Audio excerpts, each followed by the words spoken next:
May tatlong magbabarkada ang nangisda sa dagat gamit ang kanilang bakang disagwan. Papangalanan ko na lang itong tatlo na 'to, si Eduardo, si Suabe, at saka si Obet. Sa kanilang pangingisda sa gitna ng laot, bigla silang inabutan ng malakas na bagyo. Pinaghahampas ng malalaking alon yung bangka nila hanggang sa mapadpad sila sa isang isla at doon na sila namalagi ng mga ilang buwan. Napag-isip-isip ng tatlo na mag-ikot-ikot dun sa isla. Baka may maingan sila ng tulong. Kaya lang wala silang makita maliban dun sa bote na palutang-lutang dun sa dalampasigan. Ginawa ng tatlo, kinuha nila yung bote. Kinaskas nila ng kinaskas hanggang may lumabas na genie. Dahil pinalaya niya ako kanya ng genie, bibigyan ko kayo ng tig-iisang kahilingan.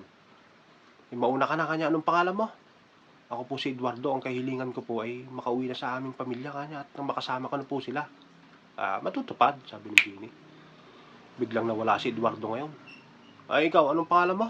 Ako po si Obet, ang kahilingan ko po ay makauwi na rin po gaya ni Eduardo para makasama ko rin po ang aking pamilya. Sige, kaya ng genie. Biglang nawala rin si Obet ngayon. Ikaw, anong pangalan mo? Ako po si Suabe. Anong kahilingan mo? Malungkot po dito sa isla pagka mag-isa lang po kanya ibalik nyo nga po dito yung dalawa kanya, si Eduardo at si Obet. Sige. Pag ganun ng genie, bumalik ngayon yung dalawa. Pinagbubugbog din na si Suabe.